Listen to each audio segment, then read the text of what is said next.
Hello students, मैं निखिल कुमार एक बार फिर आप सभी का स्वागत करता हूं आपके अपने यूट्यूब चैनल सीजीपीएससी ई पाठशाला में। सीजीपीएससी ई पाठशाला में आज का हमारा टॉपिक है छत्तीसगढ़ करंट अफेयर, जिसमें हम चर्चा करने वाले हैं 1 जनवरी से 15 फरवरी 2026 के सारे इंपॉर्टेंट करंट अफेयर्स पर। पिछले 1.5 महीने का करंट अफेयर हम कवर करने वाले हैं। जो भी एस्पिरेंट अभी सीजीपीएससी प्री का एग्जाम देने वाले हैं उनके लिए 31 दिसंबर 2025 तक का करंट अफेयर सफिशिएंट है। ठीक है, 1 से 15 फरवरी का हम एक सेफर साइड लेकर के चल रहे हैं कि कोई भी इंपॉर्टेंट टॉपिक हमारा छूटना नहीं चाहिए। वैसे भी अभी के जो वीडियो है उसमें मैंने ज़्यादा चीज़ें शामिल नहीं करी है। वैसे तो वीडियो बनाता तो काफ़ी लंबा बनता, 1.5 महीने का वीडियो था, ठीक है, लेकिन आप लोगों के लिए भी ज़्यादा लेंदी ना हो करके मैंने केवल इंपॉर्टेंट टॉपिक ही इसमें कवर कराए हैं। देखिए, मैं केवल करंट अफेयर की बात नहीं कर रहा हूँ। अगर आप जनरल स्टडी भी पढ़ रहे हैं तो अभी का जो टाइम पीरियड है ना, ये आपके लिए काफ़ी एक मूल्यवान है। अभी का समय काफी मूल्यवान है। इसमें किसी भी नए टॉपिक के पीछे मत दौड़िएगा। मैं केवल करंट अफेयर की बात नहीं कर रहा हूं, मैं जनरल स्टडी की बात कर रहा हूं। अपने आप में जो सिलेबस है एक अथाह भंडार है। कोई भी नए टॉपिक के पीछे भगने की या उसे ढूंढने की या कोई भी नए चीजों को याद करने की कोशिश मत कीजिएगा। याद करने का समय चला गया। अभी का जो टाइम पीरियड है ये रिवीजन का टाइम पीरियड है। आप में से बहुत से लोग बहुत से social media platform, WhatsApp group में जुड़े होंगे, टेलीग्राम ग्रुप में जुड़े होंगे, कई यूट्यूब चैनल को फॉलो कर रहे होंगे जो आपको नए सोर्स बताएंगे, नए टॉपिक बताएंगे। यहां से पढ़ लो, यहां से पढ़ लो, ये बुक पढ़ लो, ये बुक से क्वेश्चन आ सकता है, ये नया बुक आया इससे क्वेश्चन आ सकता है। हो सकता है वो बुक इंपॉर्टेंट हो और उससे क्वेश्चन आ भी जाए, लेकिन अभी का जो समय है ना, ये कोई नया चीज पढ़ने का नहीं है। जो चीज पुराने आप पढ़ चुके हैं, जो आप अपना एक बुनियाद बना के रखे हैं, उसको और फिनिशिंग करने की जरूरत है, उसको और रिवाइज करने की जरूरत है। नए टॉपिक को पढ़ने के चक्कर में हड़बड़ा जाओगे, मोरल डाउन हो जाएगा और एग्जाम के टाइम पे अपना मोरल डाउन मत कीजिएगा। अभी मैं जो बताऊंगा आपको, ये आपके लिए एक्स्ट्रा चीजें हैं। इसे वीडियो के दौरान ही चीजों को याद करने का कोशिश कीजिएगा। बहुत सारी चीजें मैंने इसमें ऐड ऑन नहीं की है। जो भी स्क्रीन पे आपको दिखाऊंगा और जो बताऊंगा, जिसके नीचे अंडरलाइन करूंगा, केवल उन चीजों पर फोकस कीजिएगा। ठीक, चलिए देखिए, छत्तीसगढ़ करंट अफेयर, सीजीपीएससी ई पाठशाला का छत्तीसगढ़ करंट अफेयर 2026 का जो मैगजीन है, ये मार्केट के कुछ चुनिंदा बुक डिपो में ही अवेलेबल होगा, क्योंकि ये लगभग आउट ऑफ स्टॉक हो चुका है। हमारा जो ऑनलाइन प्लेटफॉर्म है सीजी बुक्स कार्ट, इसमें भी इसके कुछ 10-15 कॉपी ही अवेलेबल होंगे। तो जिन्हें इसकी आवश्यकता होगी वो समय रहते ले लीजिएगा। National current affair out of stock हो चुका है। बहुत से लोगों की क्वेरी आ रही थी, लेकिन माफ कीजिएगा, नेशनल करंट अफेयर पूरा आउट ऑफ स्टॉक हो गया है। छत्तीसगढ़ करंट अफेयर कुछ कुछ चुनिंदा बुक डिपो में और हमारे प्लेटफॉर्म में कुछ 10-15 कॉपी ही अवेलेबल होंगे। ठीक है, चलिए देखिए, सबसे पहला टॉपिक है छत्तीसगढ़ पद्मश्री 2026। हमारे छत्तीसगढ़ में 3 विभूतियों को 2 पद्मश्री पुरस्कार से सम्मानित किया गया है। जो बता रहा हूं उसको ध्यान समझना। छत्तीसगढ़ में 3 विभूतियों को 2 पद्मश्री पुरस्कार से सम्मानित किया गया है। अब ये पुरस्कार होता क्या है? पद्म पुरस्कार क्या होता है इसको समझिएगा। भारत के नागरिकों को अलग अलग क्षेत्र में उनके कार्यों के आधार पर, उत्कृष्ट कार्यों के आधार पर पुरस्कार प्रदान किया जाता है। सबसे बड़ा पुरस्कार होता है भारत रत्न, उसके नीचे आते हैं पद्म पुरस्कार, जिसमें होते हैं पद्म विभूषण, पद्म भूषण और पद्मश्री। ठीक है, छत्तीसगढ़ को मिला है 2 पद्मश्री पुरस्कार। ठीक है, कौन कौन से होते हैं? एक होता है आपका पद्म विभूषण, एक होता है पद्म भूषण और एक होता है आपका पद्मश्री। पद्मश्री अभी 2026 में भारत सरकार के द्वारा टोटल 131 पद्म पुरस्कारों की घोषणा की गई है। 131 पद्म पुरस्कार यानी कि टोटल पद्म भूषण, पद्म विभूषण, पद्म भूषण, पद्मश्री। अगर पद्म विभूषण की बात करें तो इस साल जो है टोटल 5 लोगों को जो है आपका पद्म विभूषण पुरस्कार प्रदान किया जाएगा, जबकि 13 लोगों को पद्म भूषण और 113 लोगों को पद्मश्री पुरस्कार प्रदान किया जाएगा। ठीक, 5, 13, 113, टोटल 131। ठीक, इतना पद्म पुरस्कार भारत भर में प्रदान किया जा रहा है, जिसमें से छत्तीसगढ़ को मिले हैं 2 पद्मश्री पुरस्कार। 113 में से 2 पद्मश्री पुरस्कार छत्तीसगढ़ को मिले हैं। यहां पे ध्यान देना, यहां पे विभूति 3 है, यानी कि जिन्हें सम्मानित किया जाएगा वो 3 है, लेकिन पद्मश्री पुरस्कार 2 है। एक पद्मश्री पुरस्कार दिया जा रहा है इंडिविजुअल बुधरी ताती को, यह है बुधरी ताती। ठीक, और एक पद्मश्री पुरस्कार संयुक्त रूप से दिया जा रहा है एक डॉक्टर दंपत्ति को, कपल्स डॉक्टर दंपत्ति को संयुक्त रूप से दिया जा रहा है। क्या नाम है? डॉक्टर रामचंद्र गोडबोले और सुनीता गोडबोले, इन्हें संयुक्त रूप से पुरस्कार दिया जा रहा है पद्मश्री 2026 घोषणा हुआ है। ठीक, अब इनका क्षेत्र देख लेते हैं, किस क्षेत्र में यह पुरस्कार दिया जा रहा है। अगर हम बात करें बुधरी ताती का, तो इन्हें सामाजिक कार्य के क्षेत्र में दिया जा रहा है। और दूसरे है डॉक्टर रामचंद्र त्रयंबक गोडबोले, पूरा नाम है, और सुनीता गोडबोले, इन्हें दिया जा रहा है चिकित्सा के क्षेत्र में। पहले ये इंपॉर्टेंट है, नाम इंपॉर्टेंट है और क्षेत्र इंपॉर्टेंट है, इसको पहले याद रखना। बुधरी ताती सामाजिक कार्य के क्षेत्र में उनके असाधारण योगदान के लिए पद्मश्री दिया गया। दंतेवाड़ा जिले की रहने वाली बुधरी ताती ने नक्सल प्रभावित और दुर्गम वनांचल क्षेत्रों में शिक्षा की अलख जगाने और महिलाओं को साक्षर बनाने के लिए दशकों तक काम किया। शिक्षा के क्षेत्र में एक सामाजिक कार्य किया। बुधरी ताती कहां की निवासी है? आपके दंतेवाड़ा जिले की। ठीक, अब गोडबोले दंपत्ति डॉक्टर है, यानी कि चिकित्सा के क्षेत्र में इन्हें पुरस्कार मिल रहा है, पद्मश्री पुरस्कार। पति पत्नी की जोड़ी को चिकित्सा के क्षेत्र में निस्वार्थ सेवा के लिए संयुक्त रूप से पद्मश्री से नवाजा गया। अभी केवल घोषणा हुआ है, पुरस्कार वितरण बाकी है। वे नारायणपुर जिला, ठीक है, जो येलो कलर में हाईलाइट है उसको याद रखना, नारायणपुर जिले के रहने वाले यहां अबुझमाड़ में उन्होंने आदिवासियों के बीच स्वास्थ्य सेवा पहुंचाने का काम किया है। उन्होंने ट्रस्ट फॉर हेल्थ नाम से संस्था बनाई, इनके संस्था का भी नाम याद रख लेना, ट्रस्ट फॉर हेल्थ। इसके जरिए अबुझमाड़ जैसे दुर्गम इलाकों में काम किया। दोनों का पद्मश्री पुरस्कार के लिए चयन हुआ है। उन्होंने आदिवासी क्षेत्रों में कई जरूरतमंद लोगों के स्वास्थ्य सेवा पहुंचाने का काम किया है। तो बुधरी ताती जिन्हें सामाजिक कार्य के क्षेत्र में शिक्षा जो है महिला साक्षरता के लिए कार्य किया, सामाजिक कार्य के लिए, और डॉक्टर दंपत्ति गोडबोले दंपत्ति यानी रामचंद्र गोडबोले और सुनीता गोडबोले को चिकित्सा के क्षेत्र में पद्मश्री पुरस्कार प्रदान किया जाएगा। ये 2026 का है। 2025 का पद्म पुरस्कार किसे प्रदान किया गया था? वो प्रदान किया गया था आपका पंडीराम मंडावी जी को। ठीक है, उनका भी नाम याद रखना। नेक्स्ट देखिए, विश्व का सबसे बड़ा आदिवासी मेला, ये हमारे छत्तीसगढ़ का नहीं है लेकिन छत्तीसगढ़ के सीमावर्ती क्षेत्र में है और ये काफी इंपॉर्टेंट है। विश्व का सबसे बड़ा आदिवासी मेला जिसे जाना जाता है मेडारम मेले के नाम से या मेदाराम यात्रा के नाम से इसे जाना जाता है। इसका आयोजन हुआ 28 से 31 जनवरी 2026 के मध्य 4 दिवसीय यह मेला आयोजित हुआ। यह मेला हर 2 साल में एक बार, ठीक है, 2 साल में एक बार द्विवार्षिक माघ के महीने में पूर्णिमा के अवसर पर यह मेला आयोजित होता है। कहां पर आयोजित होता है? यह आयोजित होता है तेलंगाना के वारंगल के मुलुगु जिले ताड़वई मंडल के अंतर्गत एक गांव है जिसका नाम है मेडारम गांव, और इसी के नाम पर इस मेले का नाम पड़ रहा है आपका मेडारम मेला। छत्तीसगढ़ का नहीं है लेकिन छत्तीसगढ़ का जो सीमावर्ती, छत्तीसगढ़ की सीमा से लगा हुआ जो आपका राज्य है तेलंगाना, और छत्तीसगढ़ के सीमावर्ती क्षेत्र में ही ये मेला आयोजित होता है। ये आपके मेडारम मेला, मेडारम गांव, तुलगु जिला, वारंगल।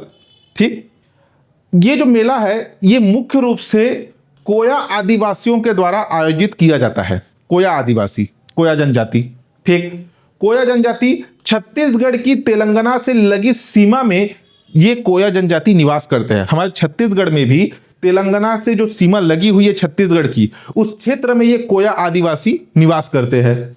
देव स्थान, यहां पर जो है समक्का और सरलम्मा देवी की पूजा की जाती है इस मेले में। समक्का और सरलम्मा देवी, ठीक, समक्का सरलम्मा जिन्हें संयुक्त रूप से कहा जाता है सारक्का यात्रा। इस मेले को समक्का सरलम्मा मेला या फिर सारक्का मेला या फिर मेडाराम मेला के नाम से भी इसे जाना जाता है।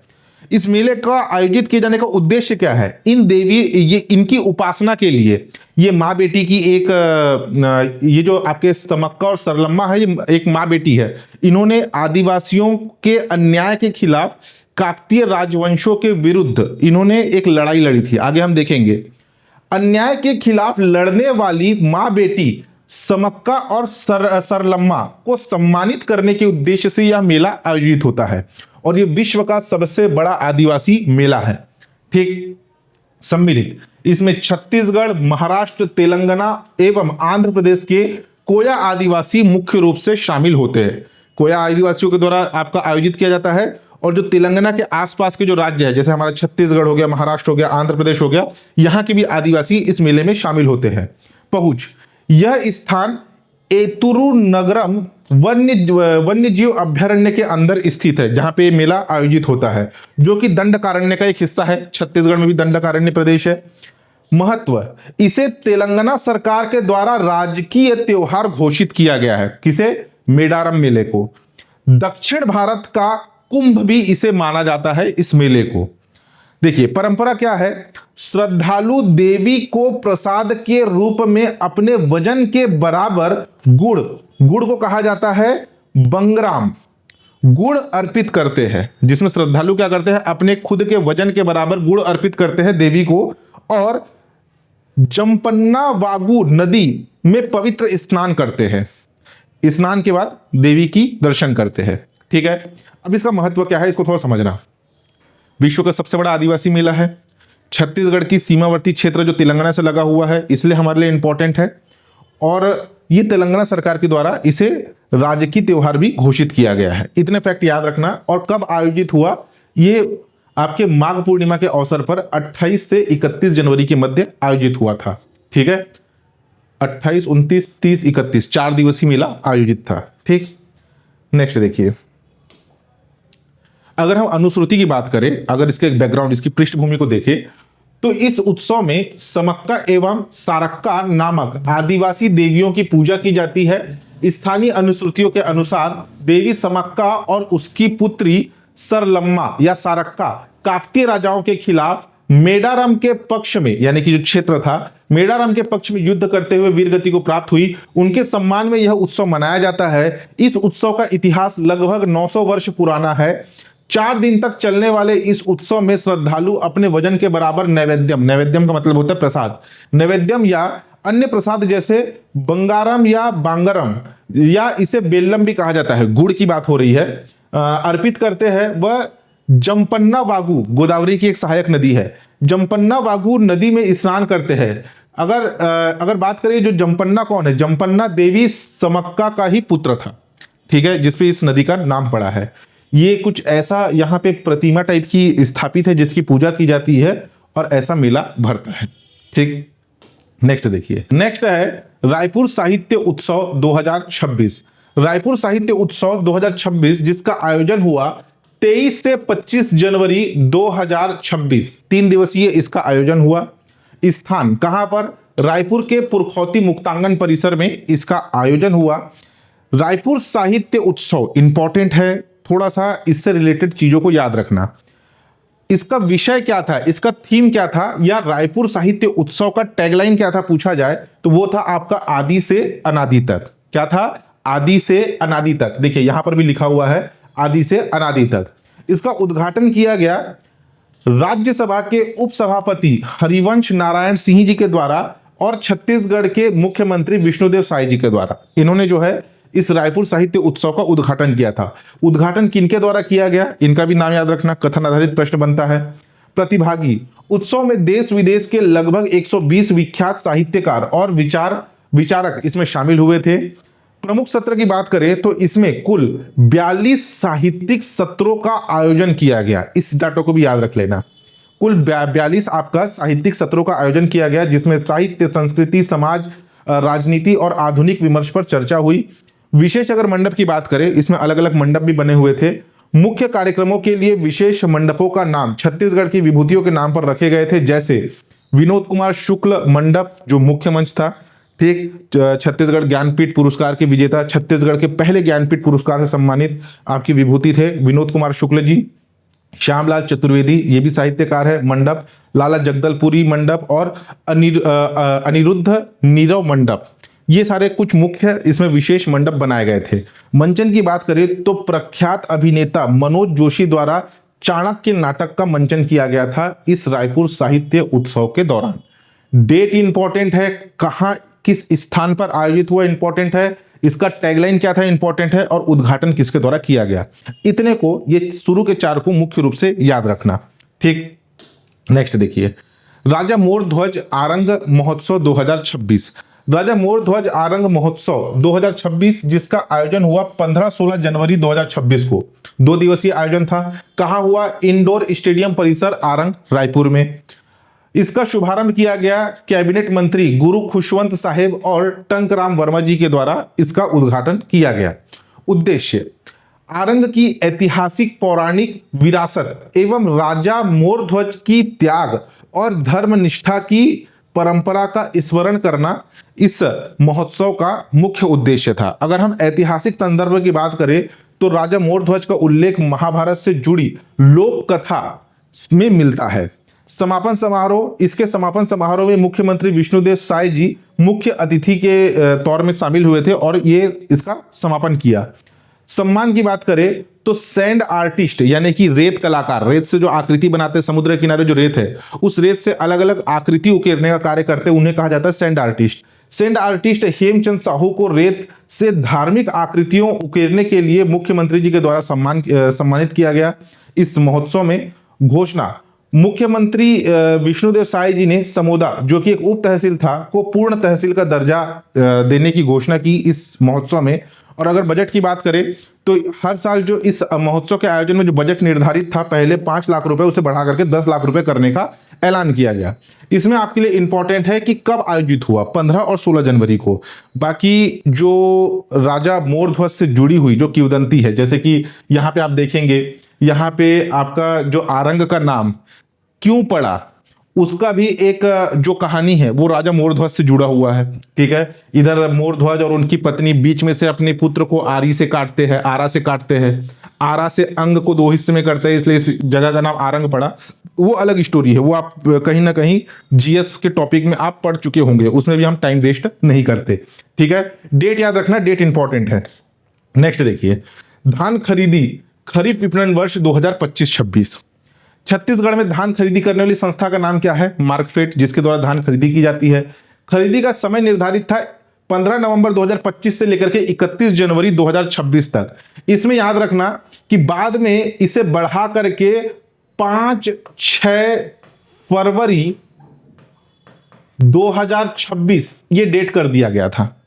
शुरू में निर्धारित था आपका 15 नवंबर 2025 से लेकर के 31 जनवरी 2026 तक धान की खरीदी की जाएगी, लेकिन बहुत से ऐसे किसान थे जिन्हें टोकन वितरित कर दिया गया था लेकिन उनसे धान खरीदा नहीं गया था, इसलिए बाद में राज्य सरकार ने तिथि को आगे बढ़ाया और वो तिथि बढ़कर के हुआ 5-6 फरवरी 2026। ठीक, अगर हम एमएसपी की बात करें, न्यूनतम समर्थन मूल्य की बात करें, तो केंद्र सरकार द्वारा न्यूनतम समर्थन मूल्य निर्धारित किया गया था आपका 2369 2369 रुपए सामान्य धान के लिए, और ग्रेड ए के लिए था आपका 2389 रुपए।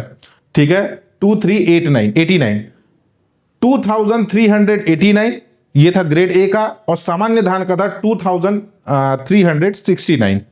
ये केंद्र सरकार के द्वारा छत्तीसगढ़ के किसानों को इतनी राशि दी जाती है, लेकिन प्रदेश सरकार छत्तीसगढ़ के किसानों से 3100 रुपए प्रति कुंटल की दर से धान की खरीदी करती है।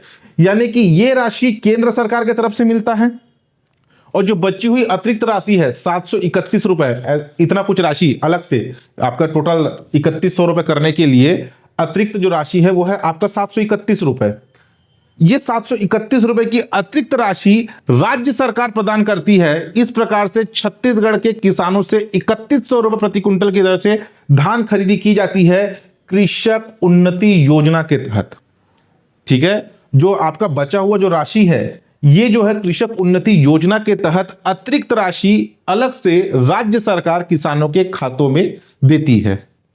ठीक है, धान खरीदी की जाती है 3100 रुपए प्रति कुंटल की दर से कृषक उन्नति योजना के तहत, जिसमें से जो समर्थन मूल्य है वो तो केंद्र सरकार देगा और जो अतिरिक्त राशि है वो राज्य सरकार प्रदान करती है। इस प्रकार 3100 रुपए प्रति कुंटल की दर से धान खरीदी होती है।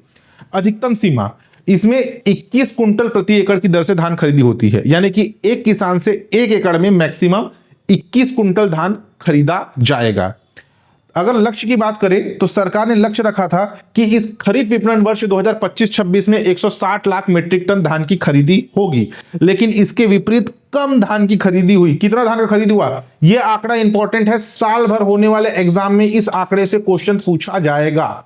केवल पीएससी प्री की बात नहीं है, इसके बाद कोई भी एग्जाम होंगे कहीं ना कहीं आपको एक क्वेश्चन देखने मिलेगा कि प्रदेश सरकार द्वारा खरीफ विपणन वर्ष 2025-26 में राज्य के पंजीकृत किसानों से कुल कितनी धान की खरीदी की गई, तो 141.04 लाख मीट्रिक टन धान की खरीदी की गई।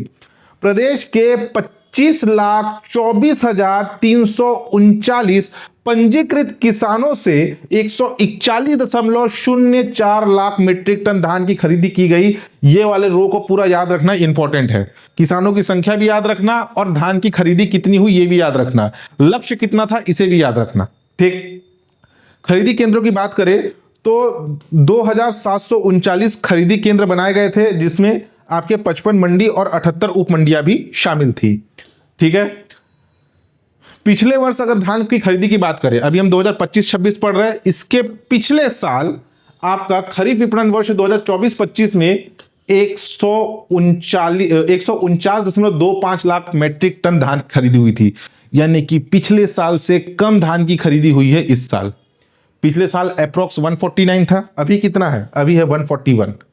पिछले साल से कम धान की खरीदी हुई है इस साल, इसे भी याद रखना। कथन आधारित प्रश्न बना सकता है कि खरीफ विपणन वर्ष 2024-25 की तुलना में 2025-26 में धान की खरीदी अधिक हुई है, तो यह कथन गलत होगा।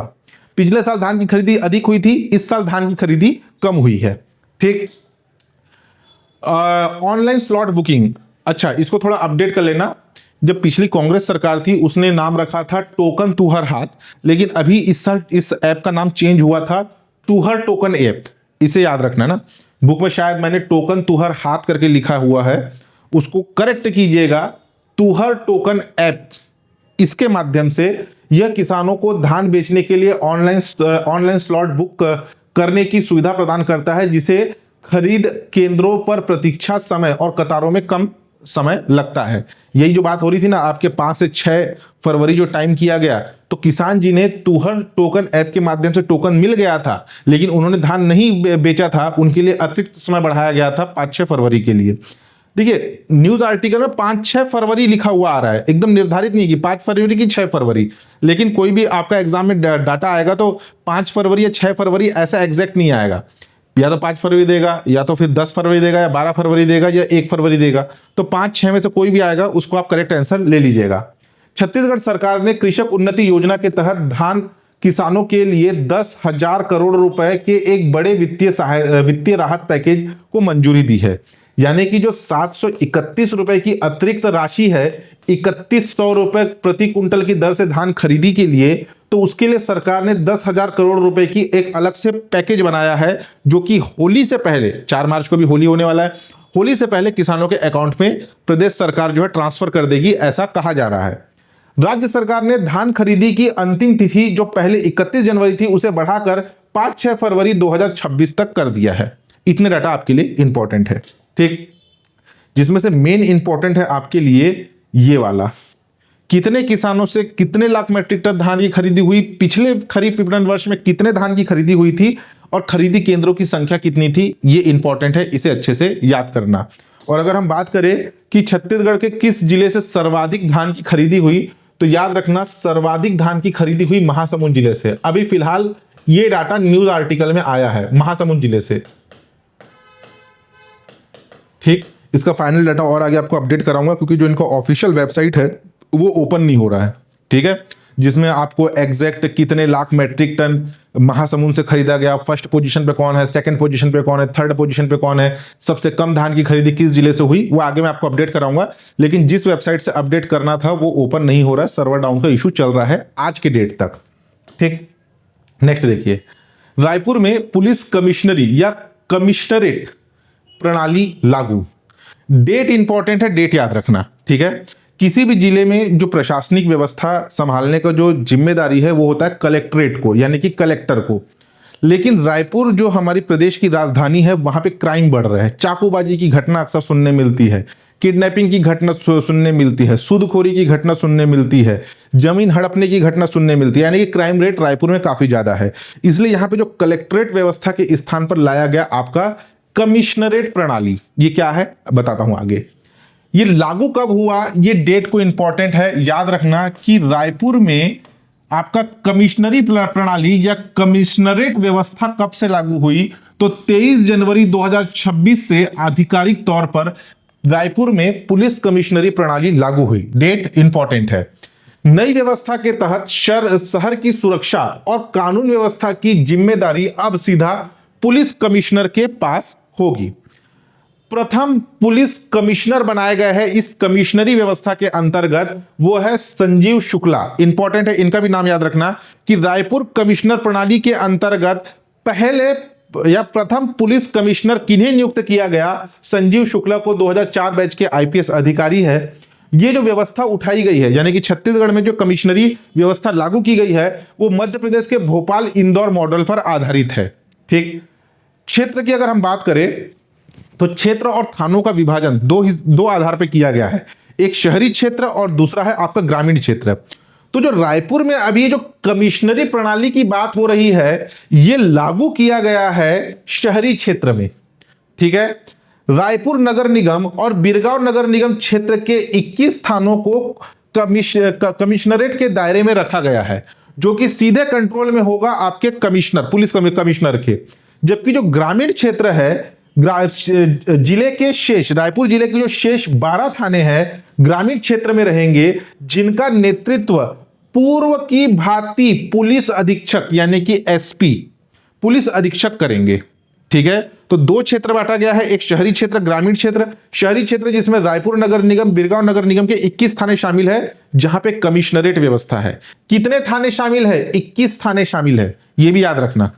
कमिश्नरी प्रणाली के अंतर्गत 21 थाने शामिल है, जो डायरेक्ट कंट्रोल में होंगे किसके? कमिश्नर के।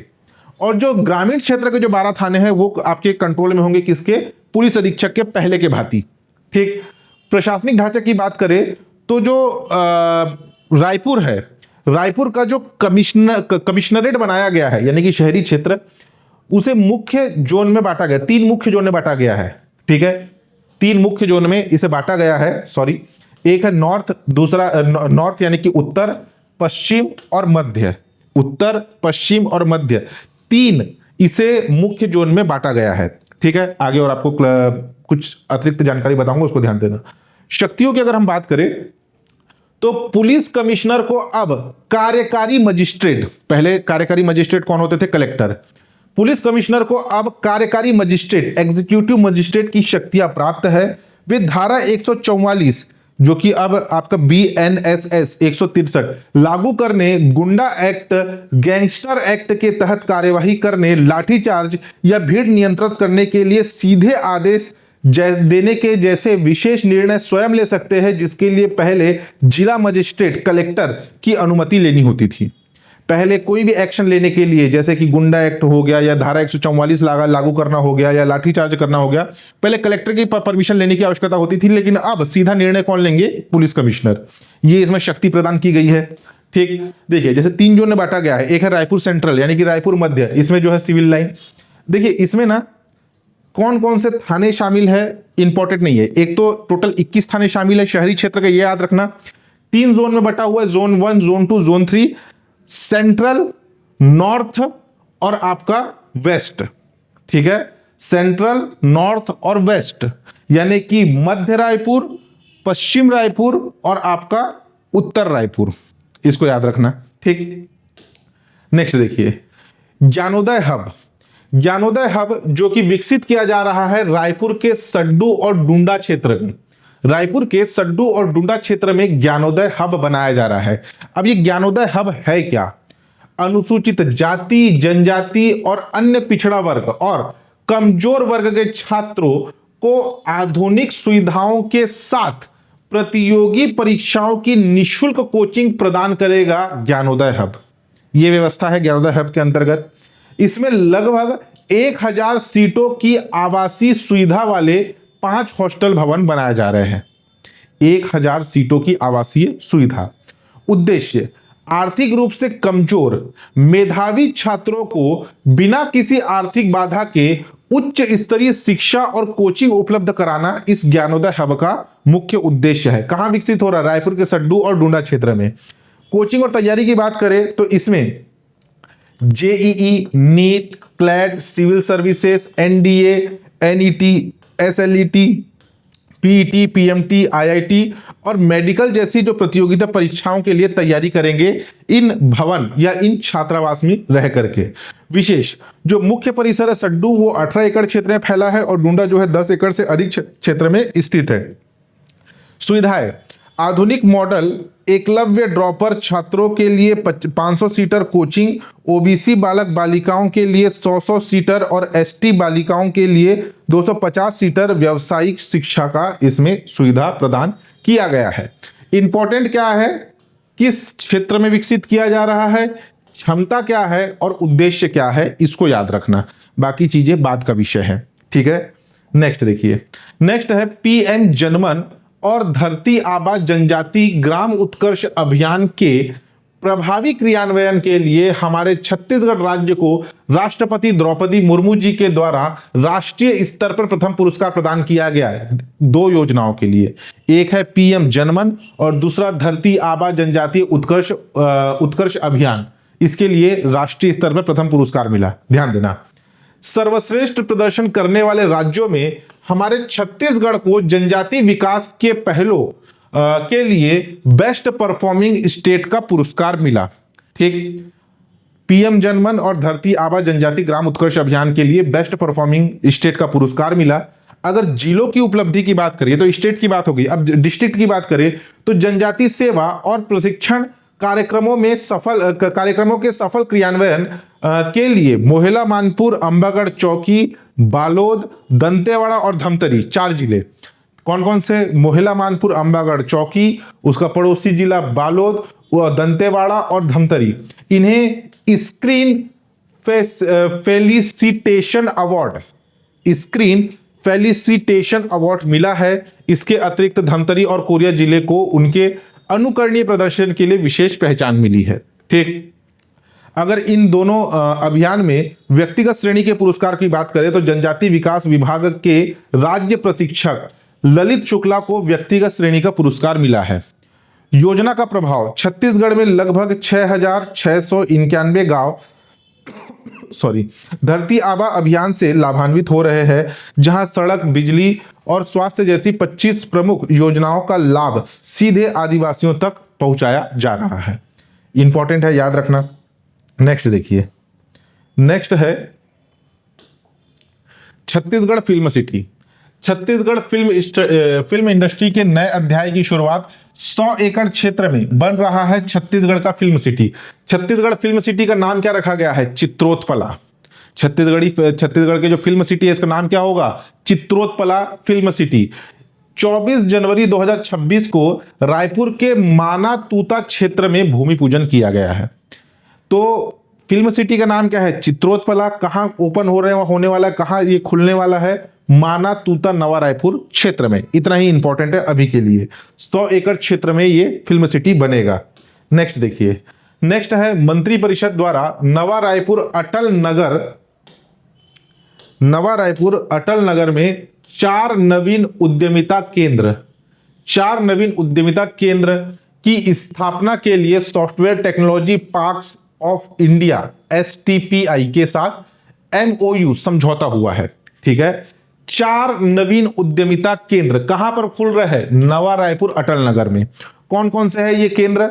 यहां पर देखिए, AI यानी कि आर्टिफिशियल इंटेलिजेंस, मेडटेक मेडिकल से रिलेटेड, स्मार्ट सिटी तथा स्मार्ट एग्री उद्यमिता केंद्र। ये 4 उद्यमिता केंद्र नवा रायपुर अटल नगर में खोले जाएंगे, जिसके लिए समझौता हुआ है software technology parks of India के साथ। पार्क के नाम क्या क्या है? AI, मेडटेक, स्मार्ट सिटी और स्मार्ट एग्री उद्यमिता केंद्र। इतना याद रखना इसमें। नेक्स्ट देखिए, छत्तीसगढ़ युवा रत्न सम्मान से सम्मानित प्रतिभाएं और क्षेत्र वर्ष 2026 8 युवा और 1 संस्था को सम्मानित किया गया। प्रदेश सरकार के द्वारा घोषणा किया गया था छत्तीसगढ़ युवा रत्न सम्मान का। ठीक है, और ये पुरस्कार प्रदान भी किया गया। कब किया गया? 12 जनवरी 2026 को। 12 जनवरी 2026 को convention hall, circuit house, civil line, Raipur में यह पुरस्कार प्रदान किया गया। छत्तीसगढ़ युवा रत्न सम्मान समारोह 2025-26। अब देखिए, प्रश्न पूछा जाएगा कि छत्तीसगढ़ युवा रत्न पुरस्कार से सम्मानित किया गया 8 युवा एक संगठन, 5 युवा 2 संगठन, 4 युवा एक संगठन, ऐसे अलग अलग ऑप्शन देगा। तो इसमें पहले याद रखना कि 8 युवा और एक संगठन को यह पुरस्कार दिया गया। 3 3 6 3 9, ठीक। तो टोटल आपके 8 युवा और एक संगठन को पुरस्कार प्रदान किया गया। अब इनके नाम भी याद रख लेना क्योंकि इंपॉर्टेंट है, इससे क्वेश्चन पूछ सकता है। पीयूष जायसवाल जो कि बेमेतरा जिले के रहने वाले हैं, इन्हें एस्ट्रोफिजिक्स और NASO ओलंपियाड में स्वर्ण पदक इन्होंने जीता था, इसलिए इन्हें यह पुरस्कार मिला। संजू देवी जिनके नाम से आप परिचित है, छत्तीसगढ़ की कबड्डी खिलाड़ी है, बिलासपुर के रहने वाली है, अंतर्राष्ट्रीय कबड्डी खिलाड़ी को खेल के क्षेत्र में इन्हें जो है छत्तीसगढ़ युवा रत्न पुरस्कार सम्मानित किया गया। सचिन कुन्हरे कवर्धा के रहने वाले हैं, कबीरधाम के, कला संस्कृति के क्षेत्र में पुरस्कार किए गए, प्रदान किया गया।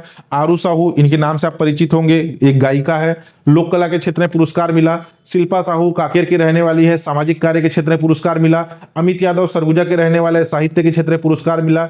मृणाल विदानी महासमुंद के रहने वाले, नवाचार के क्षेत्र में पुरस्कार मिला। परिधि शर्मा दुर्ग के रहने वाली, जिन्हें जो है शिक्षा के क्षेत्र में पुरस्कार मिला। तो टोटल आपके 8 युवाओं को पुरस्कार और एक संगठन का नाम है युवा स्टार सेवा समिति, जो कि धमतरी के खुरतुली का ये संगठन है, जिन्हें स्वास्थ्य, पर्यावरण और समाज सेवा के क्षेत्र में ये पुरस्कार मिला। देखिए, पुरस्कार की तो बहुत सारी श्रेणियां बनाई गई थी, जैसे कि छत्तीसगढ़ युवा रत्न सम्मान असाधारण एवं विशिष्ट सेवा के क्षेत्र में युवा को एक और संगठन को एक पुरस्कार मिलेगा, जिसमें 2.5 लाख रुपए की राशि युवा को दी जाएगी और संगठन को 5 लाख रुपए राशि देने का प्रावधान है।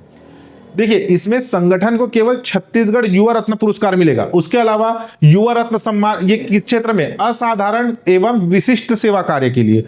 बाकी युवा रत्न सम्मान सामाजिक कार्य, युवा रत्न सम्मान साहित्य, युवा रत्न सम्मान नवाचार, युवा रत्न सम्मान शिक्षा, युवा रत्न सम्मान खेल, युवा रत्न सम्मान पर्यावरण, युवा रत्न सम्मान महिला एवं बाल विकास, युवा रत्न सम्मान मीडिया, युवा रत्न सम्मान स्वास्थ्य, युवा रत्न सम्मान विज्ञान एवं प्रौद्योगिकी, दिव्यांगजन, कला एवं संगीत, और इसके साथ आपका एक लोक कला। टोटल जो है 16 कैटेगरी स्पेसिफाई किया गया है, जिसमें से संगठन को जो है आपका केवल एक में मिल रहा है, असाधारण विशिष्ट सेवा कार्य के लिए।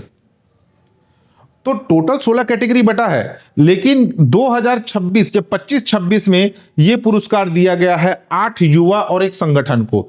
संजू देवी का नाम याद रखना, कबड्डी खिलाड़ी, ठीक है। आरू साहू का नाम याद रख लेना, और पहले नंबर के जो पीयूष जायसवाल है उनका नाम याद रख लेना।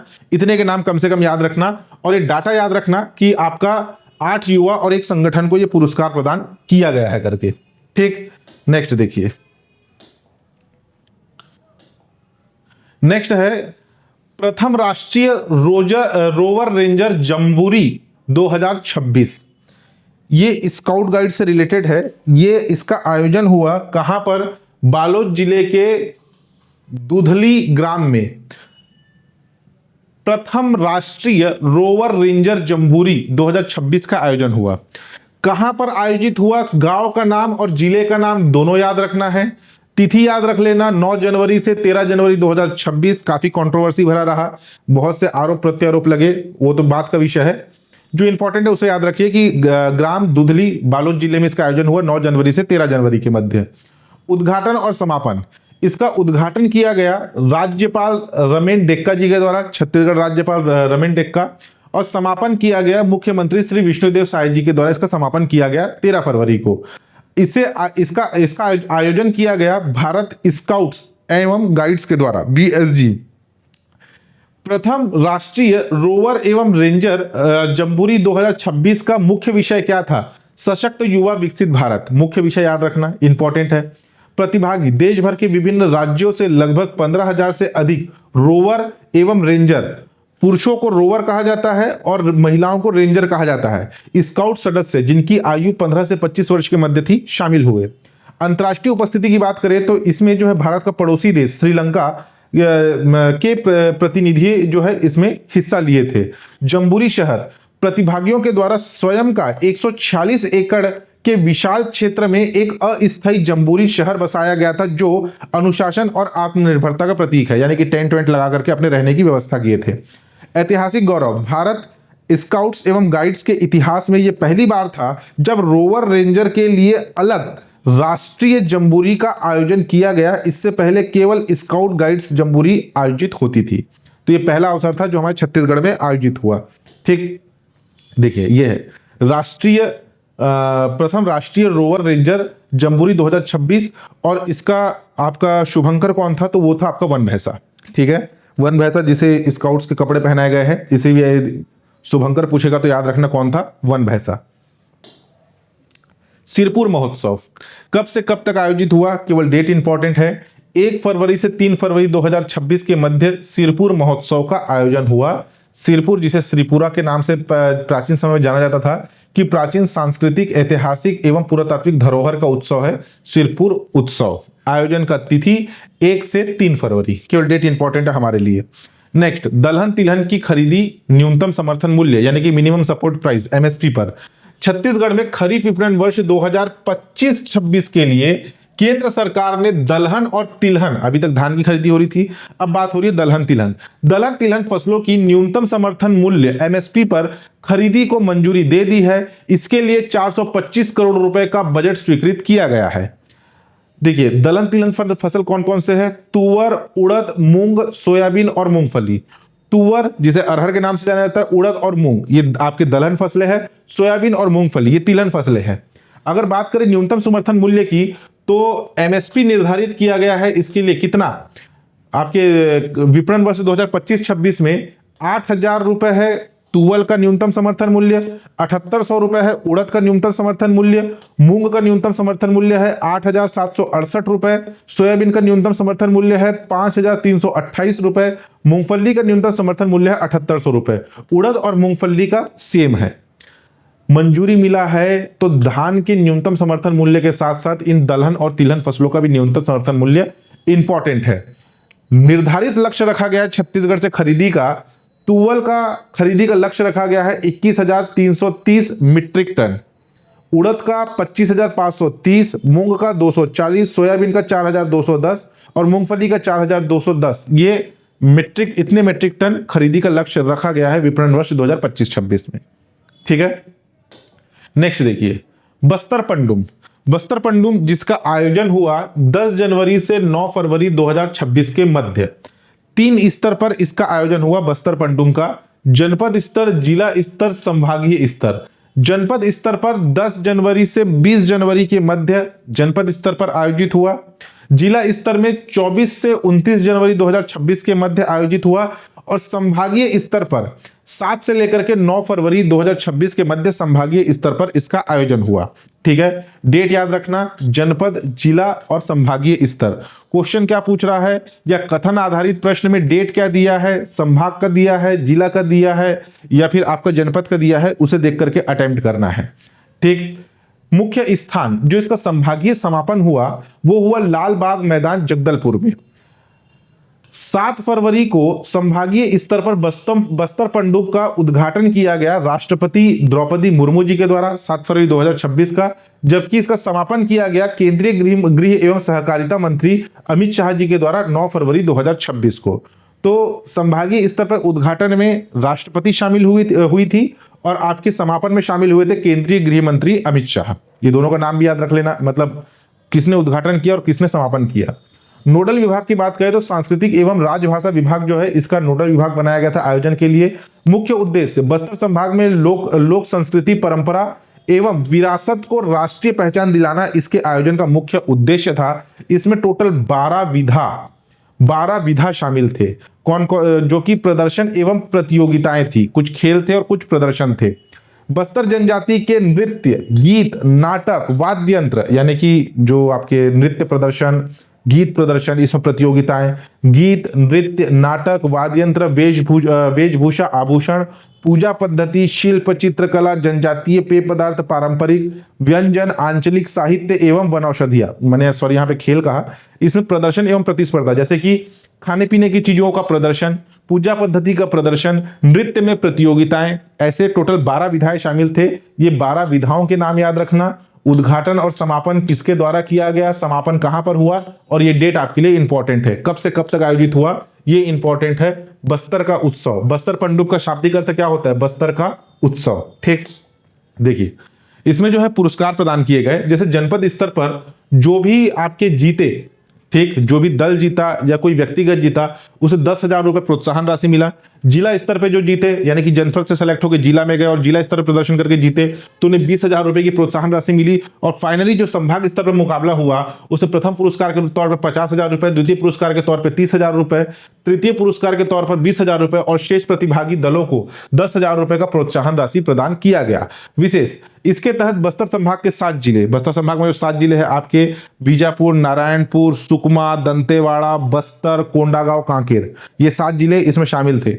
ठीक है, बस्तर संभाग के 7 जिलों के 1885 ग्राम पंचायत, 32 जनपद पंचायत और 8 नगर पालिका, 12 नगर पंचायत और 1 नगर निगम जगदलपुर में 3 चरणों में इसका आयोजन हुआ। तो ये थोड़ा सा स्टेटमेंट आधारित बन सकता है, इस लाइन को भी याद रख लेना। ये देखिए यहां पे आपका अलग से हाईलाइट किया गया है ये सारे 12 विधाओं को, ऊपर 6 का ग्रुप है, नीचे 6 का ग्रुप है।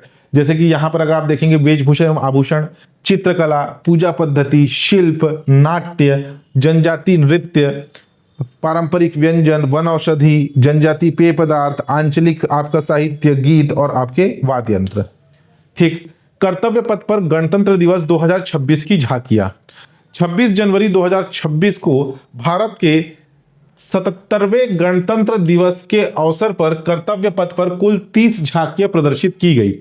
इस वर्ष गणतंत्र दिवस समारोह का मुख्य विषय या थीम था स्वतंत्रता का मंत्र वंदे मातरम और समृद्धि का मंत्र आत्मनिर्भर भारत। 2 आपके थीम थे जिस पर जो है झांकियां बनाई गई थी, स्वतंत्रता का मंत्र वंदे मातरम और समृद्धि का मंत्र आत्मनिर्भर। ठीक है, जो कि राष्ट्रीय गीत वंदे मातरम के 150 वर्ष पूर्ण होने का प्रतीक था। प्रथम स्थान मिला महाराष्ट्र को, जो कि गणेशोत्सव आत्मनिर्भरता का प्रतीक था, इसे प्रथम पुरस्कार मिला झांकी में। द्वितीय पुरस्कार मिला जम्मू कश्मीर को, जिसका विषय था हस्तशिल्प और लोक नृत्य। तृतीय पुरस्कार मिला केरला को, वाटर मेट्रो और 100% डिजिटल साक्षरता आत्मनिर्भर भारत के लिए आत्मनिर्भर केरल, इस विषय पर आधारित था। तो प्रथम पुरस्कार किसे मिला याद रखना, महाराष्ट्र को, द्वितीय जम्मू कश्मीर, तृतीय आपका केरल को। छत्तीसगढ़ को कोई पुरस्कार नहीं मिला, लेकिन छत्तीसगढ़ ने जो है स्वतंत्रता का मंत्र वंदे मातरम, ये इस थीम पर जो है झांकी बनाई थी।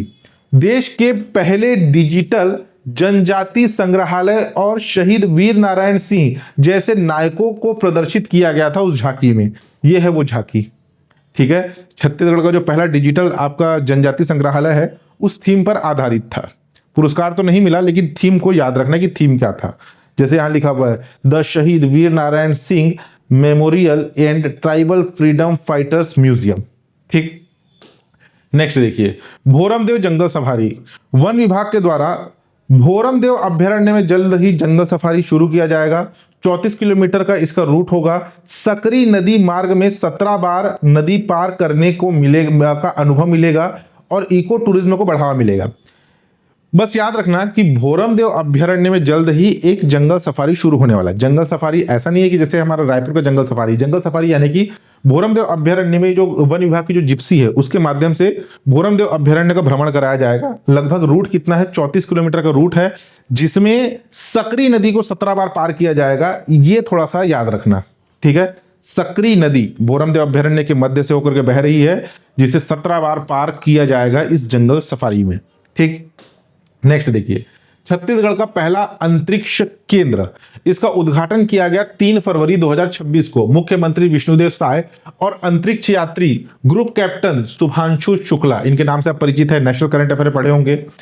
स्थान शासकीय उच्चतर माध्यमिक विद्यालय जो कि नवा रायपुर के राखी में स्थित है, यहां पर खोला गया छत्तीसगढ़ का पहला अंतरिक्ष केंद्र, जिसका उद्घाटन किया गया मुख्यमंत्री श्री विष्णुदेव साय जी और कैप्टन अंतरिक्ष यात्री ग्रुप कैप्टन शुभांशु शुक्ला जी के द्वारा। ठीक है, छत्तीसगढ़ में इस आपके अंतरिक्ष केंद्र का ब्रांड एम्बेसडर बनाया गया है कैप्टन शुभांशु शुक्ला जी को। विकसित इसे प्रोजेक्ट अंतरिक्ष संगवारी, इंपॉर्टेंट याद रखना, प्रोजेक्ट अंतरिक्ष संगवारी के तहत रायपुर जिला प्रशासन और IDYM फाउंडेशन और सरडा ग्रुप के संयुक्त सहयोग से विकसित किया गया है। तो छत्तीसगढ़ का पहला अंतरिक्ष केंद्र कहां खोला गया? ये खोला गया है आपके राखी नवा रायपुर में, रायपुर जिले के नवा रायपुर के राखी में। ठीक, नेक्स्ट देखिए, NTPC छत्तीसगढ़ में लगाएगी प्राकृतिक गैस उत्पादन की इकाई। NTPC national thermal power corporation, जो कि रायगढ़ जिले के तलाईपल्ली में प्राकृतिक गैस उत्पादन की एक इकाई लगाने वाली है। परियोजना क्या है? कोयले से सिंथेटिक, जिसे कृत्रिम भी कहा जाता है, कृत्रिम प्राकृतिक गैस का उत्पादन करना, सिंथेटिक नेचुरल गैस। कोयले को जला करके बॉयलर के पानी को गर्म करके हाई प्रेशर पे टरबाइन पर छोड़ करके बिजली बनाया जाता है NTPC के द्वारा। ठीक है, अब वो बनाने वाली है प्राकृतिक गैस, सिंथेटिक नेचुरल गैस। क्षमता क्या है कि प्रति वर्ष 5 lakh ton synthetic natural gas, प्राकृतिक गैस का उत्पादन किया जाएगा, जिसमें लगभग 25 लाख टन कोयले का खपत होने का अनुमान है। अभी इकाई स्थापित किया जाएगा, स्थान प्रस्तावित है तलाईपल्ली में। NTPC और इंजीनियर्स इंडिया लिमिटेड के मध्य समझौता हुआ है इस इकाई को स्थापित करने के लिए। इसमें लगभग 10,000 करोड़ का अनुमानित निवेश किया जाएगा। प्रक्रिया क्या है ये नेचुरल गैस बनाने की? NTPC अपने तिलाईपल्ली कोयला खदानों से मिलने वाले उच्च राग, हाई ऐश वाले कोयले को गैसीकरण, शोधन और मेथेनेशन के जरिए SNG, सिंथेटिक नेचुरल गैस में बदलेगा। कहां पर स्थापित होने वाला है? तलाईपल्ली में, जगह याद रख लेना। नेक्स्ट देखिए, छत्तीसगढ़ नवाचार एवं स्टार्टअप प्रोत्साहन नीति 2025-26। ये पढ़ने में थोड़ा सा बोरिंग होगा, लेकिन आगे आने वाले एग्जाम में इंपॉर्टेंट हो सकता है। ठीक है, याद होगा तो बहुत अच्छा। अभी के एग्जाम के लिए अगर PSC प्रीलिम्स के लिए याद नहीं होगा तो और भी अच्छा, ज्यादा इसको लोड लेके पढ़ना मत। कि छत्तीसगढ़ नवाचार एवं स्टार्टअप प्रोत्साहन नीति कब लागू हुई? डेट 4 फरवरी 2026 को कैबिनेट की बैठक में इसे मंजूरी दी गई। इतना फिलहाल याद रखना। उद्देश्य, राज्य के स्टार्टअप इकोसिस्टम, इंक्यूबेटर्स और युवाओं में उद्यमिता को बढ़ावा देकर छत्तीसगढ़ को एक प्रमुख स्टार्टअप हब बनाना इस नीति का मुख्य उद्देश्य है। ठीक है, इसमें नए स्टार्टअप के लिए 10 लाख रुपए का सीड फंड निर्धारित किया गया है। स्टार्टअप में निवेश के लिए 100 करोड़ का कैपिटल फंड की व्यवस्था करेगी राज्य सरकार, और बैंक से लोन के लिए 50 करोड़ का क्रेडिट रिस्क फंड भी रखा गया है। क्या है आगे हम देखते हैं। देखिए, प्रमुख वित्तीय सहायता की अगर हम बात करें तो सरकार स्टार्टअप की शुरुआती फंडिंग को लेकर के विस्तार तक भारी बजट आवंटित किया है। सीड फंड सहायता, नए प्रोजेक्ट MVP विकसित करने के लिए 10 लाख रुपए तक की सहायता प्रदान की जाएगी स्टार्टअप्स को। Chhattisgarh startup capital fund, startup में निवेश के लिए 100 करोड़ रुपए समर्पित फंड रखा जाएगा। क्रेडिट रिस्क फंड, बिना किसी गारंटी के लोन उपलब्ध कराने के लिए 50 करोड़ रुपए का फंड निर्धारित किया गया है। ब्याज अनुदान, 50 लाख रुपए तक ऋण पर 5 वर्षों तक 75% अनुदान दिया जाएगा। और किराया अनुदान, स्टार्टअप इकाइयों को 3 वर्षों तक किराए का 50% अधिकतम 15,000 रुपए प्रति माह वापस मिलेगा। ये वित्तीय सहायता रखा गया है। ये है आपकी नवाचार एवं स्टार्टअप प्रोत्साहन नीति। हर एक लाइन इंपॉर्टेंट है, कथन आधारित प्रश्न बन सकता है या सिंगल क्वेश्चन बनेगा कि छत्तीसगढ़ स्टार्टअप कैपिटल फंड कितना आवंटित किया गया है? 100 करोड़ का। सीड फंड कितना है? 10 लाख तक का। और आपका क्रेडिट रिस्क फंड कितना है? वो है आपका 50 करोड़ तक का। ठीक, इसके अलावा रोजगार सृजन में सब्सिडी भी दिया जाएगा। 10 से अधिक लोगों को रोजगार देने वाले स्टार्टअप्स के लिए विशेष लाभ है। महिला कर्मचारियों को 6,000 रुपये प्रति माह की सब्सिडी प्रदान की जाएगी। पुरुष कर्मचारियों को 5,000 रुपये प्रति माह की सब्सिडी दी जाएगी। और विशेष श्रेणियां, दिव्यांगजन, सेवानिवृत्त, अग्निवीर और नक्सल प्रभावित व्यक्तियों को रोजगार देने पर 5 साल तक 40% का वेतन अनुदान, यानी कि ये राशि जो है राज्य सरकार वहन करेगी उनके वेतन का। सुविधाएं 3 साल तक किराया अनुदान, स्टाम्प ड्यूटी से राहत, पेटेंट सहायता, सरकारी खरीद में छूट का प्रावधान है इस नीति के अंतर्गत। 4 फरवरी को इसको जो है कैबिनेट से मंजूरी मिली है। छत्तीसगढ़ प्रवासी कॉन्क्लेव 2026, इसका आयोजन होने वाला है 27-28 मार्च 2026 को, अभी होने को है। कहां पर होगा? रायपुर में होगा। स्थान अभी पूरा निर्धारित नहीं है। उद्देश्य राज्य के विकास में प्रवासी भारतीय एनआरआई जो कि विदेश में रह रहे छत्तीसगढ़ के रहने वाले की भागीदारी सुनिश्चित करना इस कॉन्क्लेव का मुख्य उद्देश्य है। इसका जो आयोजन है ये कुछ संस्था के सहयोग से किया जा रहा है, जैसे कि उत्तर अमेरिका छत्तीसगढ़ प्रवासी संघ, जिन्हें नाचा के नाम से जाना जाता है शॉर्ट में, और छत्तीसगढ़ एनआरआई संघ के द्वारा इसका आयोजन किया जाएगा।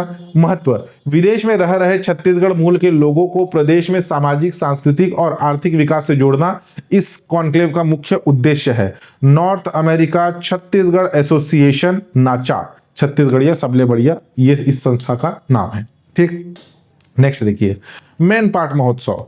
मैनपाट सरगुजा जिले के मैनपाट क्षेत्र में मैनपाट महोत्सव का आयोजन हो रहा है। कब से कब तक? डेट बस याद रखना, 13 से 15 फरवरी 2026 के मध्य मैनपाट महोत्सव का आयोजन हो रहा है। नेक्स्ट सरगुजा ओलंपिक, जैसे कि बस्तर ओलंपिक का आयोजन हुआ उसी के तर्ज पर अब सरगुजा ओलंपिक का भी आयोजन हो रहा है। इसमें 3 स्तर पर ये आपका ओलंपिक का आयोजन होगा: विकास खंड स्तर, जिला स्तर और संभाग स्तर, जिसमें आपके सरगुजा संभाग के 6 जिले शामिल होंगे: मनेन्द्रगढ़, चिरमिरी, भरतपुर, कोरिया, सूरजपुर, बलरामपुर, जशपुर और सरगुजा। ठीक है, ये 6 जिले शामिल होंगे।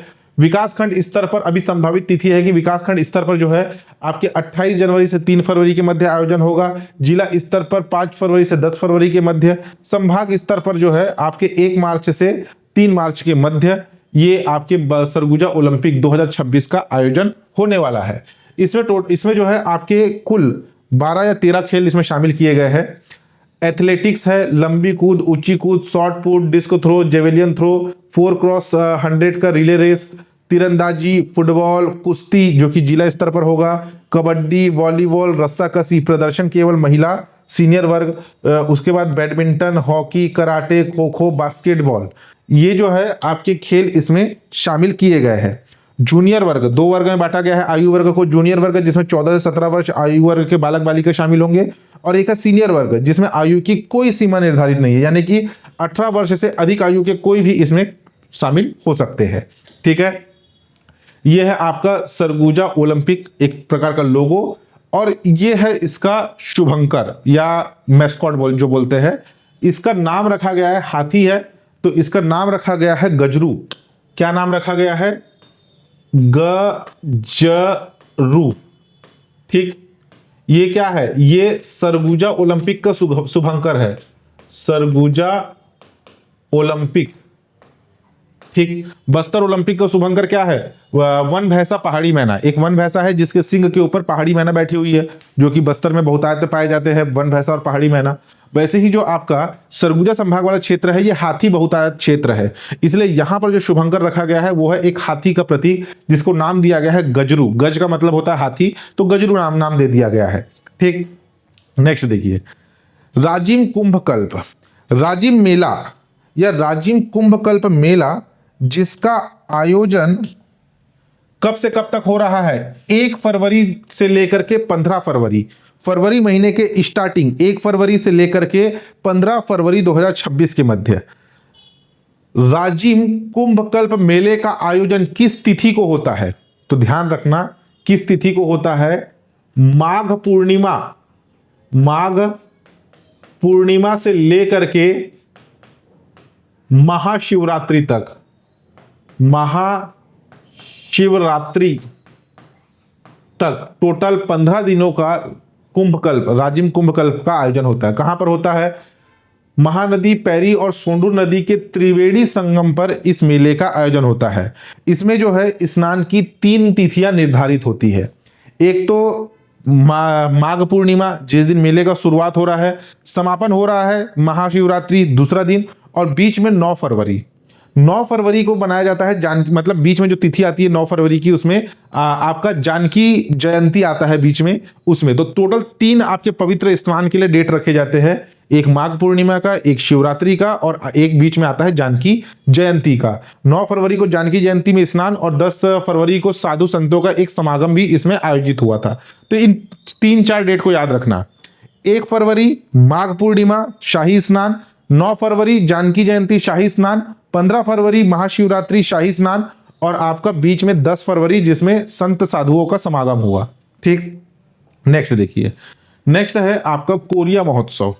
कोरिया जिले में एक महोत्सव आयोजित हुआ, कला एवं संस्कृति का अनुपम उत्सव। डेट बस याद रखना, 17, 18, 19 फरवरी को रामानुज मिनी स्टेडियम बैकुंठपुर जिला कोरिया में ये आयोजित हुआ कोरिया उत्सव।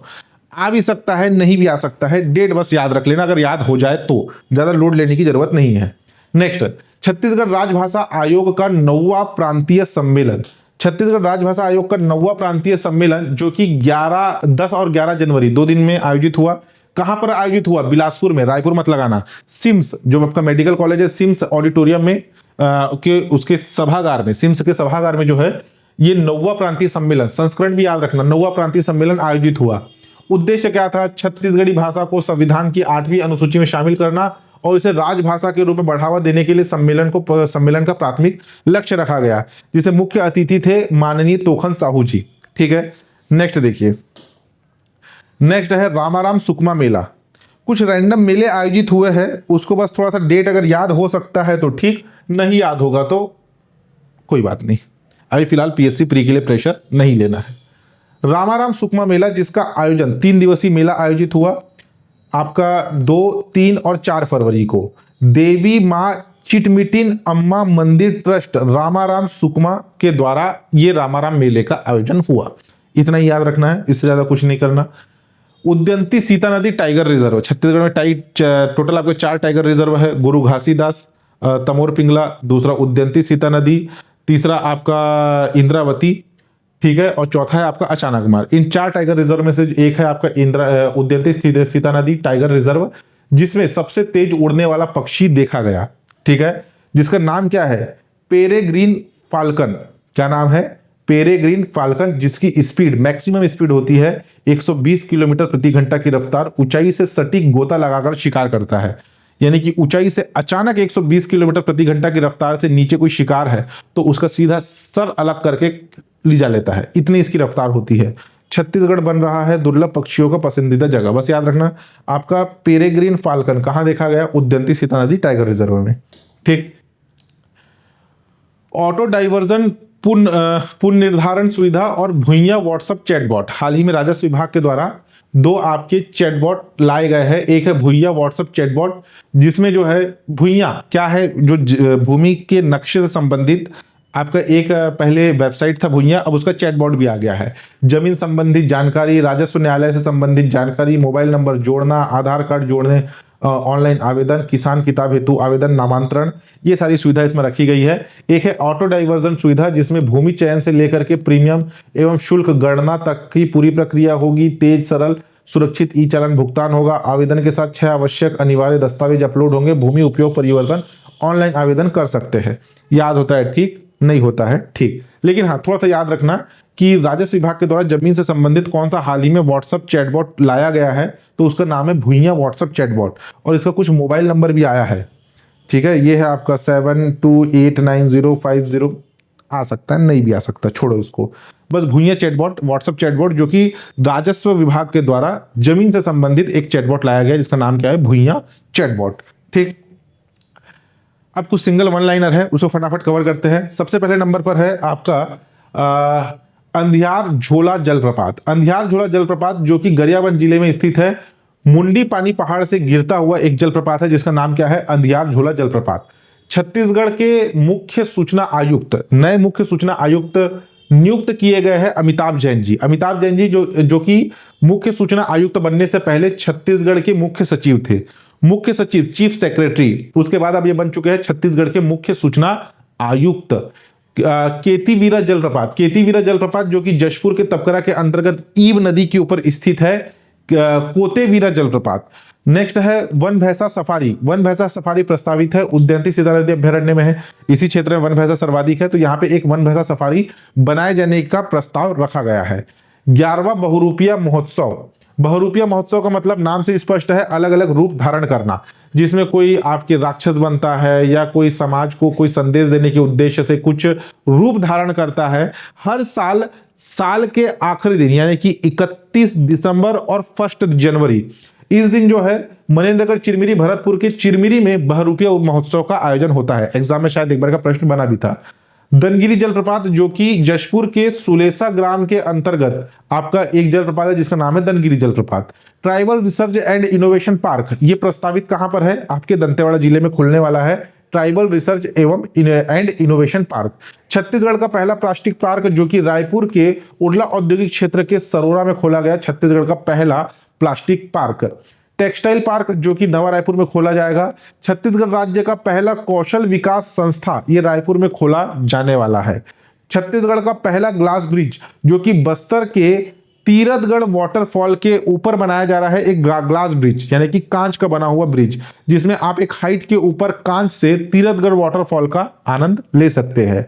दामाखेड़ा का नाम परिवर्तन, दामाखेड़ा जो कि कबीर पंथ का एक प्रमुख धार्मिक स्थल है, इसका नाम परिवर्तित करके रख दिया गया है कबीर धर्मनगर दामाखेड़ा। कहां पर स्थित है? बलौदाबाजार जिले में। ठीक, नेक्स्ट, छत्तीसगढ़ राजभाषा आयोग के अध्यक्ष, छत्तीसगढ़ राजभाषा आयोग के अध्यक्ष बनाए गए हैं प्रभात मिश्रा। प्रदेश का पहला अंडरग्राउंड स्टेशन ये बनाया जा रहा है रायपुर जिले के नवा रायपुर का उद्योग नगर स्टेशन। अंडरग्राउंड स्टेशन यानी कि नीचे तरफ जो है आपकी दुकानें होगी, टिकट काउंटर होगा, पूछताछ केंद्र होगा और उसके ऊपर पटरियां होगी। पटरियों यानी कि स्टेशन की सारे कार्य नीचे होंगे, ऊपर तरफ पटरी से ट्रेन गुजरेगा। तो ये क्या है? हमारे प्रदेश का पहला अंडरग्राउंड स्टेशन। कहां बना है? रायपुर जिले के नवा रायपुर के अंतर्गत आता है एक रेलवे स्टेशन जिसका नाम है उद्योग नगर।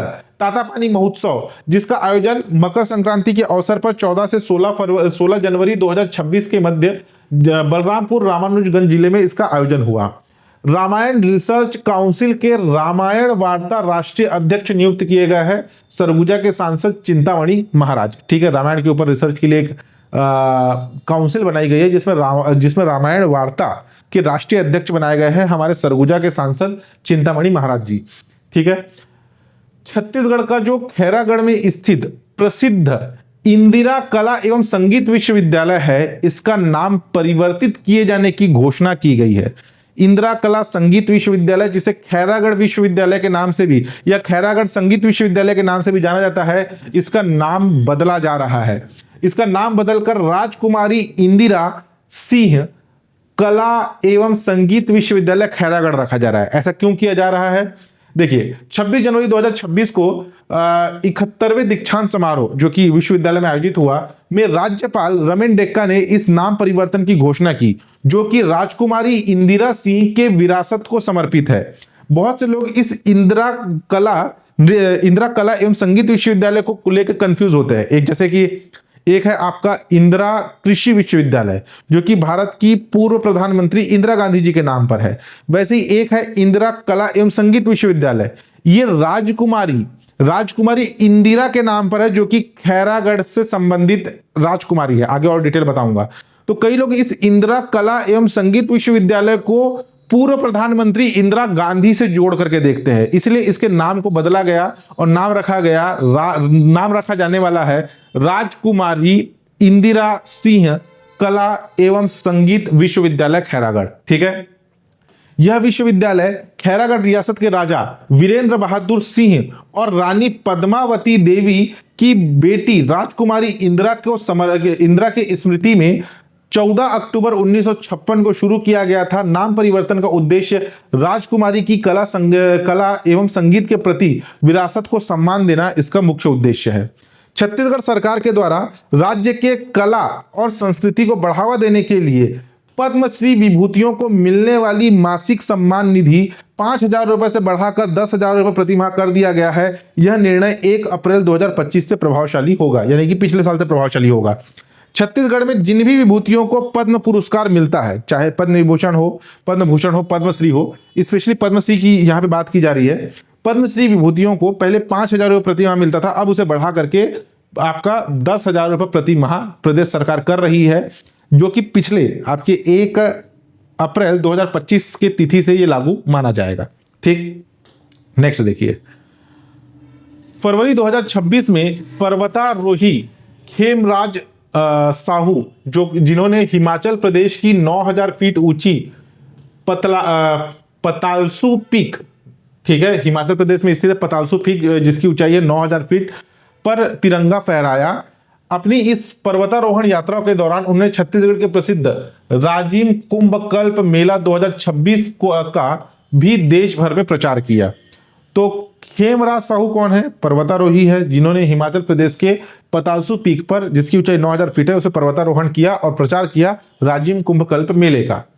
छत्तीसगढ़ की प्रियंका साहू एक खिलाड़ी है, नाम याद रखना, प्रियंका साहू, जिन्होंने हाल ही में आयोजित नेशनल थाई बॉक्सिंग चैंपियनशिप में शानदार प्रदर्शन करते हुए 2 गोल्ड मेडल जीते। यह प्रतियोगिता तेलंगाना के हैदराबाद में आयोजित हुआ था।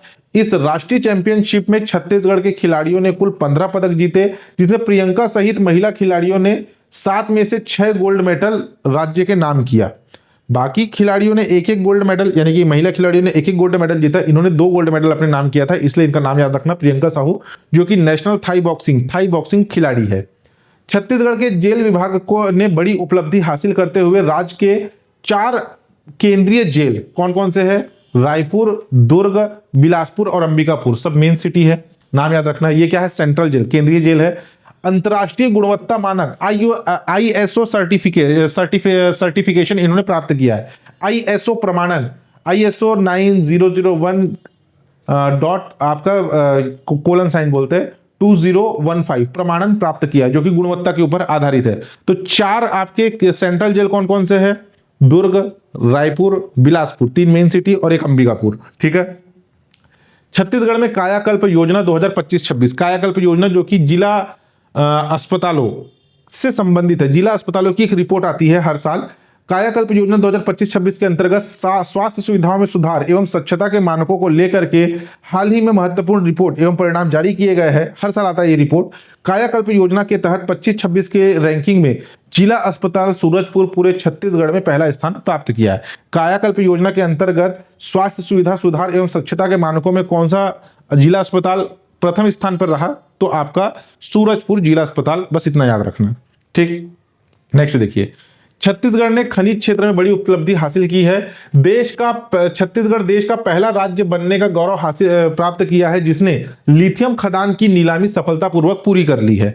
छत्तीसगढ़ के कोरबा जिले के कटघोरा में लिथियम ब्लॉक स्थित है। बस इंपॉर्टेंट इतना ही है, ज्यादा इसमें कुछ पढ़ना नहीं है कि इसने जो है लिथियम ब्लॉक की नीलामी सफलतापूर्वक पूरी कर ली है। अमेरिका में की गई रेडियो कार्बन डेटिंग में ने यह वैज्ञानिक रूप से सिद्ध कर दिया है कि रायपुर जिले का जो रीवा गांव है, ठीक है, रीवागढ़ या रीवा गांव की मानव सभ्यता बुद्ध काल से भी 200 साल पुरानी है। यानी कि जो गौतम बुद्ध का टाइम पीरियड था उससे भी 200 साल पहले की सभ्यता थी रीवा गांव, जो आपके आरंग रायपुर में स्थित है। रेडियो कार्बन डेटिंग रिपोर्ट के अनुसार यहां प्राप्त चारकोल, ये क्या है? C14 एक पद्धति होती है, कार्बन डेटिंग की एक पद्धति होती है C14, जिसमें कोई लकड़ी हो गया या कोई चारकोल हो गया, उस पे वैज्ञानिक पद्धति के माध्यम से अनुमान लगाया जाता है कि वो जो पुरातात्विक साक्ष्य मिला है वो कितना पुराना है। तो कार्बन डेटिंग रिपोर्ट के अनुसार यहां प्राप्त चारकोल, लकड़ी का कोयला के अनुमान की अवधि 800 ईसा पूर्व पाई गई है, ठीक है, BC 800 BC। यह काल लौह युग, आयरन एज का है, जब मानव पत्थर और तांबे के बजाय लोहे के औजारों का उपयोग शुरू किया था। चूंकि गौतम बुद्ध और महावीर स्वामी का जन्म 6ठी शताब्दी ईसा पूर्व 600 BC में हुआ था, यह रिपोर्ट छत्तीसगढ़ में सभ्यता के विकास को बुद्ध के काल से 200 साल पहले की बताती है। तो जो छठी सदी का जो टाइम पीरियड था, 600 ईसा पूर्व का जो टाइम पीरियड था, ये गौतम बुद्ध और महावीर स्वामी का टाइम पीरियड था। उससे 200 साल पहले यानी कि 800 ईसा पूर्व का जो टाइम पीरियड है वो उस टाइम का रीवा गांव का सभ्यता, मानव सभ्यता माना जा रहा है। वैज्ञानिक पद्धति से जो कार्बन डेटिंग निकाली गई है उसकी बात हो रही है, ठीक। तो ये रीवा गांव का नाम याद रखना, आरंग जिले का, जिसकी सभ्यता गौतम बुद्ध से भी 200 साल पुरानी है। छत्तीसगढ़ में मखाना की खेती और इसके उत्पादन को बढ़ावा देने के लिए केंद्र सरकार की मखाना विकास योजना, central sector scheme for development of makhana को छत्तीसगढ़ के 4 जिलों में लागू किया गया है। इंपॉर्टेंट है, याद रखना कि केंद्र सरकार की मखाना विकास योजना के अंतर्गत छत्तीसगढ़ का कौन कौन सा जिला शामिल है? धमतरी, बालोद, महासमुंद और गरियाबंद। धमतरी, बालोद, महासमुंद, गरियाबंद। इंपॉर्टेंट है, ठीक है। 4 जिले जहां पे जिसे मखाना विकास योजना के अंतर्गत शामिल किया गया है, धमतरी, बालोद, महासमुंद, गरियाबंद। ठीक, इससे क्वेश्चन बन सकता है।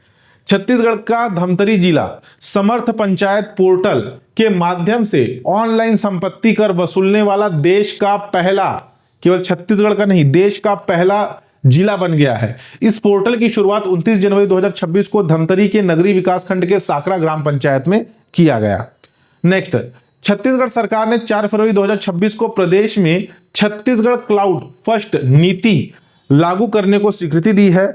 यह नीति राज्य के इलेक्ट्रॉनिक एवं सूचना प्रौद्योगिकी विभाग द्वारा प्रस्तावित की गई है। यह नीति राज्य के सभी विभागों, उपक्रमों, स्वायत्त संस्थाओं को भारत सरकार के इलेक्ट्रॉनिक्स एवं सूचना प्रौद्योगिकी मंत्रालय द्वारा अनुमोदित क्लाउड सेवा प्रदाताओं या भारत स्थित सुरक्षित डेटा सेंटरों से सेवा लेने के लिए बाध्य करती है। यानी कि क्लाउड सिस्टम बनाया गया जो कि सेंट्रल गवर्नमेंट से भी अटैच रहेगा। विशेष आवश्यकताओं के लिए राज्य क्लाउड परिषद से अनुमति जरूरी होगी। इसमें आईटी लागत में कमी, सुरक्षा, साइबर सुरक्षा मजबूत होना और 24/7 सेवाएं सुनिश्चित होगी। केंद्रीय बजट 2025-26 के तहत हाल ही में केंद्रीय बजट आपका आया था 1 फरवरी को। केंद्रीय बजट 2025-26 के तहत घोषित 2100 किलोमीटर से अधिक लंबा दाकुनी सूरत डेडिकेटेड फ्रेंट कॉरिडोर, जो कि आपके एक तरीके से सामान लाने ले जाने से संबंधित एक कॉरिडोर बनाया जा रहा है। कुरियर जैसे लॉजिस्टिक इसको बोलना चाहिए। तो एक कॉरिडोर बनाया जा रहा है, दाकुनी सूरत डेडिकेटेड फ्रेंट कॉरिडोर, जिसमें ये जो कॉरिडोर है ये पश्चिम बंगाल, झारखंड, उड़ीसा, छत्तीसगढ़, महाराष्ट्र और गुजरात को जोड़ेगा। यह कॉरिडोर छत्तीसगढ़ से होकर गुजरेगा, जो कि राज्य के खनिजों और औद्योगिक उत्पादों के लिए गुजरात और महाराष्ट्र के बंदरगाहों तक तेज, सस्ता और सीधा निर्यात मार्ग बनेगा। तो जो कॉरिडोर बन रहा है आपका रेलवे कॉरिडोर, आपका डेडिकेटेड फ्रंट कॉरिडोर, इसमें हमारा छत्तीसगढ़ भी शामिल है। ठीक, नेक्स्ट, गज संकेत, नाम से स्पष्ट है, गज मतलब हाथी, संकेत मतलब सिग्नल। एक मोबाइल एप्लीकेशन है जो कि मुख्य रूप से छत्तीसगढ़ में मानव हाथी संघर्ष को कम करने और ग्रामीण की सुरक्षा के लिए बनाया गया है। यह ऐप वन विभाग और स्थानीय समुदायों के बीच एक सेतु का काम करेगा। यानी कि ग्रामीण बसाहटों के एक निश्चित क्षेत्र में अगर हाथी आते हैं, हाथी क्या है, गांव में घुस करके वहां के गांव की जो झोपड़ी है उसमें उसे तोड़ देते हैं, इंसानों को कुचल देते हैं, मवेशियों को कुचल देते हैं, जिससे जान माल की हानि होती है। तो एक ऐप बनाया गया है जिसमें हाथी मानव बसाहटों में जैसे ही प्रवेश करेंगे एक निश्चित दूरी में, तो ऑटोमेटिक गज संकेत ऐप जो है सिग्नल दे देगा। तो ये था आपका 1 जनवरी से लेकर के 15 फरवरी तक के इंपॉर्टेंट करंट अफेयर। इससे ज्यादा पढ़ने की जरूरत नहीं है, ये भी आप लोगों के लिए एक्स्ट्रा है। मेरे हिसाब से तो आपके लिए 31 दिसंबर 2025 तक का करंट अफेयर सफिशिएंट था। बाकी अगर एक्स्ट्रा फिर भी करना चाहते हैं तो पढ़ सकते हैं, लेकिन ज्यादा इस पे फोकस मत करना। एक ओवरव्यू, जो चीजों को मैंने अंडरलाइन करके बताया उतना ही पढ़ना, अलग से नोट्स मत बनाना।